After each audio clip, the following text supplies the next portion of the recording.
Chosen Ones. The moment your aura lit the inner field, the 12 shamans broke silence. These were not ordinary men.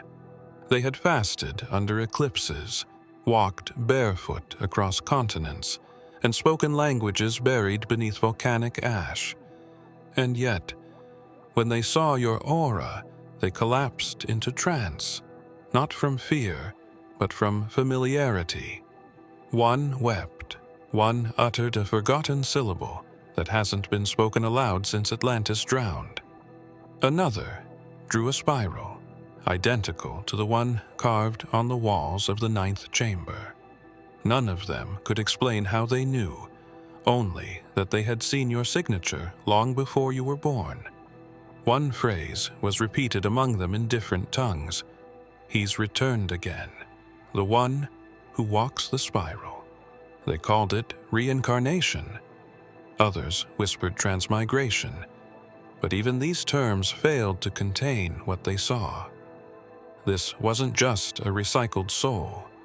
This was something older than the idea of time, and the 12 agreed on one thing. This world bends when you appear. It always has. Why else would the symbols in Petra rearrange themselves? Why would the stars realign the very night of your birth? Why would 3 monks in Nepal collapse simultaneously while meditating, all scribbling your name in languages they never studied? These aren't coincidences. They're breadcrumbs from the cycles you've already completed. You've been a priest, a prophet, a warrior, a phantom, a blinding light in temples that no longer exist. The reason ancient seals are breaking isn't because time is running out. It's because your presence is triggering them. Again. The shamans tried to tell the others, but most turned away. They always do. The world forgets. You return. The world trembles. You vanish. But this time is different. This cycle is final. They saw a change in your frequency this time. Something dormant has begun to stir in your mitochondrial code, a signature that was sealed across lifetimes.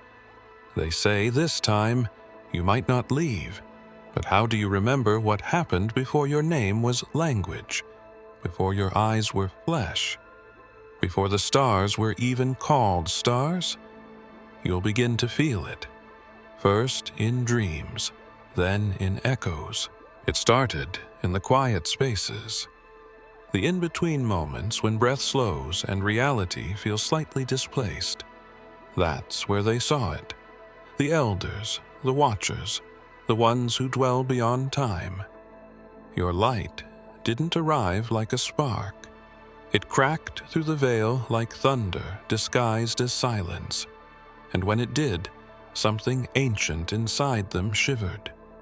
These weren't men easily shaken. They'd stood on blood-soaked ground, where kingdoms once fell and risen from initiations that erased everything but truth. Yet in your presence, their bones whispered. There's an energy that doesn't come from the physical body, a pulse that doesn't belong to this age. You carry it, though you pretend not to. You walk among the sleeping, but the field around you tells a different story. It's dense, electric, familiar to those who have seen the old ways. They've read about it in glyphs, but never imagined it would appear like this, in you. They remembered the old light. They remembered how it moved, how it distorted time.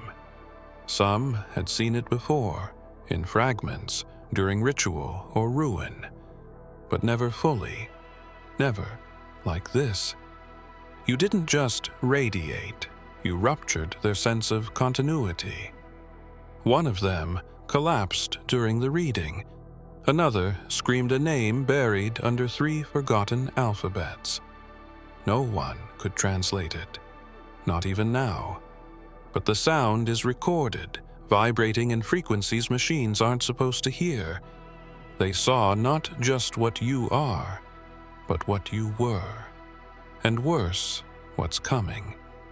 You don't remember those moments yet, but your aura does. That's what shook them. That's what made the walls flicker. Their instruments failed, their breath shortened. Their data logs exploded with static. They said they hadn't seen that pattern since the fall of the Great Chamber. You aren't just waking up, you're re-entering, and the earth remembers you. The winds, the old trees, the stones buried beneath collapsed sanctuaries. All of them are humming now. They know, and they're preparing. Because your return isn't just symbolic, it's structural. It shifts the inner code of this dimension. But the question isn't why they trembled. The symbol wasn't drawn. It wasn't carved. It wasn't spoken. It was felt. A pulsing mark stitched into the frequency of your soul, vibrating just beneath your conscious awareness. The 12 shamans didn't speak of it at first. They simply stared, wide-eyed, breath caught between reverence and dread. It hovered in the air around you, unseen by ordinary vision, but unmistakable to those who've trained their eyes beyond illusion. The same symbol had appeared before, etched into obsidian tablets pulled from beneath desert ruins untouched by modern time. That mark was older than the pyramids, older than Atlantis, older than language. And now, impossibly, it glows in your field. They said it resembled the seed spiral, a cipher that was spoken of in the temples of light before the last cycle fell. It's not just a symbol, it's a key. One that only appears when the gatewalker returns. That's what they called you. Not a messiah, not a king, but something more dangerous. A bridge. The one who links ages. The one who remembers without remembering. You've felt it in flashes, haven't you? The odd sensation that someone or something is watching from within. That you've walked this ground before, but in different skin. That names you've never heard stir something in your chest. That when you touch certain places, a heat rises from your palms without cause. That's the mark at work, not as curse, but as confirmation. One of the elders opened the Book of Origins, a text thought to be metaphor. Yet page 97 held a prophecy in ink that refused to age. It spoke of the one bearing the mark, who returns through shadow to remind the world of its true shape. The shamans nodded quietly. They'd seen it, on you. And buried in the last line of that prophecy, faint and nearly erased, was a quote. Not in ancient dialect, but in Aramaic. Before Abraham was, I am. A whisper. A trace of a voice carried across the veil, speaking not to identify you, but to mirror what's moving through you now. They didn't write it. They received it, just like before. They weren't supposed to activate again. The altars, buried beneath jungle overgrowth and mountain silence, had remained dormant for centuries. Civilizations had collapsed around them. Winds had carved them into near oblivion, but still they endured, waiting. They were built for a reason no historian has deciphered. Not for sacrifice, not for worship, but resonance. Structures aligned not to stars, but to return. That return is you. The moment your frequency crossed the threshold, something shifted. Sensors from geological teams picked up magnetic anomalies beneath ruins in Guatemala. In Mesopotamia, a forgotten altar once dismissed as decorative began emitting low, rhythmic pulses, measurable, patterned, deliberate, deep Infrared scans showed faint inscriptions glowing beneath the stone's surface, visible only when your name was spoken aloud in its presence. It was as if the stones themselves had been waiting for your echo. In ancient teachings, stone was never dead. It was considered memory, a recording device placed across time to awaken only when the original frequency touched it again. You didn't stumble across these places by coincidence. They stirred because they recognized you. And when they did, something in you stirred back, even if you couldn't name it. One archaeologist collapsed after placing her hand on an altar in Sardinia. She claimed she saw a city not made by men, submerged in light and sound. Another man, deep in Peru, began chanting in a language no longer spoken, his eyes rolling back as if channeling a script written in the bones of the planet. The stones are speaking again, but only to you. They pulse with the same rhythm as your breath when you fall into deep silence. They hold maps, not of land, but of sequence, where to go, what to awaken, what must remain sealed until the final note is played. They don't need permission. They need presence, yours. And somewhere in Ethiopia, beneath a church carved from a single piece of earth, an altar with a missing glyph suddenly completed itself in light. A shepherd saw it. He drew it into the dust and whispered, "He's back." The book is not kept in any library. It's not indexed, cataloged, or translated. It's hidden beneath a monastery built atop fault lines of ancient power, a place where monks speak little and dream often. The Book of the Forgotten Ones was said to be incomplete, a fragmented chronicle of beings who existed outside the karmic loop, who returned across ages to correct what time had unraveled. No one living had ever seen its final pages, until now. The 12 shamans were led to it not by map, but by vibration, a low hum that filled their bones and pulled them through veils of illusion. They opened it in silence. The pages resisted modern light. But when they placed their palms to the vellum, one name pulsed in gold, not ink. It was your name, but older, written in a way only those with memory beyond language would recognize. No title, no lineage, just the sound of your soul captured in a shape. The book spoke of an anomaly, a presence that arrived before disruption and returned after each fall.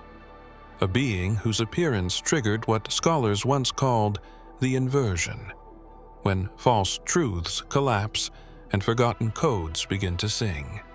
The elders whispered among themselves. One turned pale and dropped to his knees. He had seen that name in a vision as a child, but thought it fantasy. Another recalled it appearing in smoke during a night ritual years ago. Neither understood then. Now they do. On one of the final pages, written vertically along the margin, a phrase had been burned in rather than written. The word became flesh and returned in cycles. It was faint, faded by time, but unmistakably a trace of Yeshua's teachings, encoded where only the awakened would ever look. Not doctrine, not scripture, a signal. The shamans understood then that you weren't one of the forgotten. There's a monastery untouched by tourism, unnamed on modern maps. The path to reach it vanishes in snow every year, and only a few ever find it without being guided by dream or accident. Inside, there's a chamber where monks sit in silence, generation after generation, whispering a prayer passed down orally. Never written, never altered. No one recalls its origin, only that it must never stop. The strange thing is, they're not praying to a god. they're holding space for someone to return. And the frequency embedded in the chant? It matches the pattern now found in your energy field. When a researcher recorded the chant during a solar eclipse, the waveform revealed something bizarre.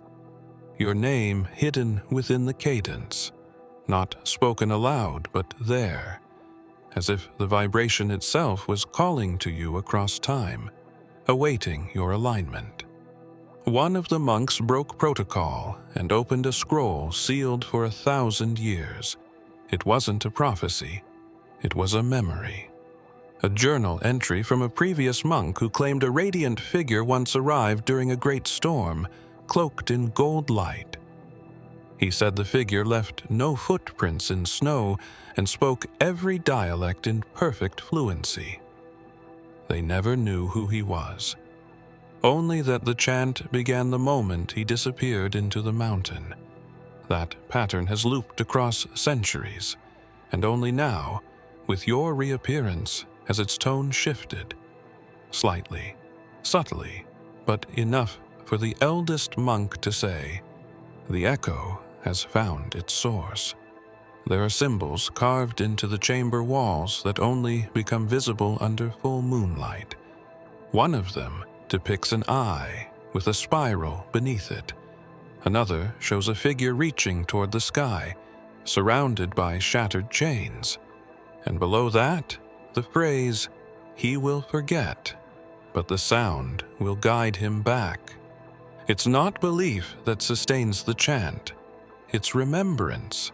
They aren't praying for you, they're syncing with you. Every breath they take is a call across dimensions, meant to activate a response in your nervous system. And it's working. You've been hearing sounds in your dreams, notes that don't exist in any instrument. It was during the final days in the desert when Yeshua turned to his closest disciple and spoke not in parables, but in fragments. Fragments that shook the air and bent the firelight. "There is one," he said, "whose return cannot be predicted by star or sign, for he moves between forms, unseen and unending. He will not come once, but again and again, until the work is complete." The words were not recorded in canon. They were passed from whisper to whisper, eventually buried beneath translations and political edits. But they survived, barely, in the oral lineage of mystics who never touched pen to parchment. In the hills of Qumran, a scroll was found locked within resin, preserved not just by time, but by intention. It contained no name, only a sequence of numbers that, when translated into ancient Aramaic numerology, revealed a phrase: "He who breathes the breath of many, and yet remains one." They knew who it referred to. And now, seeing the same frequency etched in your aura, the connection is undeniable. Yeshua never spoke of himself as final. He spoke of continuation, of a being encoded with echoes of the divine blueprint, a carrier of memory, returning in waves. Some say he wasn't pointing to a future event, but to a cycle already in motion, one that started before the flood and would continue until heaven remembered earth. The 12 shamans, during their trance, all uttered a single sentence at the same moment: "He carries the breath of I Am." That phrase only ever appeared in one place, a lost gospel never released to the public, because its final chapter was said to destabilize the structure of reality. In it, Yeshua described the One as a mirror to the Creator, slipping through lifetimes like light through glass, unnoticed until the glass itself shatters.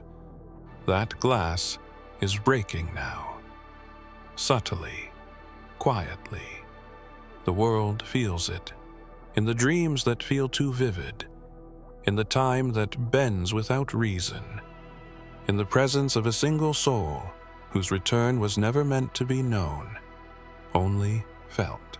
They say the old caves are dead places, relics of early man, echoes of primitive fear and awe. But those who've truly studied them, the ones who've spent weeks in total darkness, breathing only stone and silence, know better. The paintings move, not always, not for everyone, but under the right conditions, and in the presence of the right frequency, the figures shift, and one figure in particular returns. In a cave recently uncovered near the border of France and Spain, a small team witnessed what shouldn't be possible. A painting once believed to be static, a humanoid shape cloaked in red ochre, surrounded by flame-like arcs, suddenly shimmered during a solar anomaly. They weren't hallucinating. The moment was recorded. The figure's eyes, once dull, gleamed with gold. Its hand, previously at its side, extended toward the wall as if in invitation. The scientists couldn't explain it, but a shaman watching the footage whispered, "He's back." Your form wasn't just depicted, it was remembered. The pose you take in dreams, the light you carry when your emotions surge, the exact tilt of your shoulders during stillness, all of it preserved in stone older than written history. This wasn't art, it was memory encoded in pigment. What they don't realize is that those flames weren't symbolic. They were literal representations of your field, the luminous energy that ripples from your spine when alignment hits. Cultures with no contact, separated by oceans and millennia, painted this same figure, always surrounded by arcs, always returning after catastrophe, always arriving just before the veil thins. And there's something else. In one of the paintings, beneath layers of ash and soot, a spiral was found etched into the chest of the figure, a perfect match to the one the shamans traced in the air when you first entered the room. They had no way of knowing, and yet they knew. Every flicker of torchlight in that cave casts your silhouette against the wall. It's as if the past is reaching forward, trying to remind you of what the world has forgotten. He was born during a thunderstorm that knocked out every sensor in the village. No cry, no scream, just a gaze too steady for a newborn. By the age of 3, he was drawing symbols no one had taught him, spirals within circles, eyes surrounded by flame, and a strange figure always standing alone beneath a fractured sky. Elders dismissed it as coincidence, until he began speaking in tongues, ancient ones, languages not just dead, but unrecorded, words that caused the oldest shaman to cover his ears and weep. He spoke of you without ever saying your name. He called you the one who comes through the wall of time. The villagers thought he meant a spirit, but his descriptions were physical, specific. The scar above your left eye, the slight twitch in your right hand when you're holding silence, the way your energy darkens seconds before you speak truth. He knew, and he feared what would happen if you forgot again. Before his final trance, he asked to be left alone in the temple, built from meteor stone. When they returned, he was sitting upright, eyes closed, hand raised toward the sky, and carved into the altar beside him, though no tools had been brought in, was a phrase none of them could explain. The veil breaks when he remembers. They buried him without ceremony, as was his wish, but the carving remained, pulsing faintly at dusk. Later, a traveling mystic recognized the phrase. It was nearly identical to a fragment buried in a lost gospel. one of Yeshua's final teachings to his inner circle. When the one awakens to himself, the veil will tear from the inside. The shaman who read those words said nothing, just pointed to the sky. They don't teach these things in temples. They don't record them in scriptures. Because this isn't doctrine. This is memory. Encoded not in books, but in beings. And that child, in his final breath, said one last sentence before silence claimed him. They don't walk among the crowds. The dream keepers live between frequencies, in places where the waking mind cannot follow. They're not prophets, not mystics in the traditional sense. They don't seek visions, they guard them. They are the watchers of the threshold, the ones entrusted with fragments of truth too volatile for conscious recall. Each of them, scattered across the earth, carries a portion of a map that is useless until you appear. You didn't introduce yourself. You didn't have to. When you stepped into their presence, they knew, not from your name, not from your aura, from your eyes, the exact shape, the exact silence behind them, as if the same eyes had returned across lifetimes, wearing different faces, but always carrying the same flame behind the lens. One dreamkeeper in Mongolia dropped his cup when he saw you. He hadn't spoken in years, but he whispered one word as tears filled his eyes. Again. In Egypt, another traced the air beside you with trembling fingers, spelling a symbol that had haunted her dreams since childhood. In Iceland, a woman who only dreams during lunar eclipses finally slept outside the cycle, the night you arrived in her town. They keep records, but not in ink. Their dreams are drawn into sand, painted onto leaves, hummed into stone. And yet, across every vision, one image repeats. You, standing at the edge of something vast, always facing away, always on the verge of remembering. They've never known what to do with that image, until now. In one forgotten dream journal sealed within obsidian glass, a message was recently found. When his eyes return, the song will awaken. The writing was old, the dialect extinct, but the phrasing matches a fragment attributed to Yeshua during the missing years, when he walked eastward, studying silence. He spoke then of a song buried beneath time, one only the returned could activate. He said, "It will not be heard with ears, but with being. You haven't sung yet, but the rhythm has begun to build. You were never meant to survive the records, not once. Each time you returned, a force moved swiftly to erase the traces, burning scrolls, collapsing temples, silencing witnesses. And yet, the memory of you refused to die.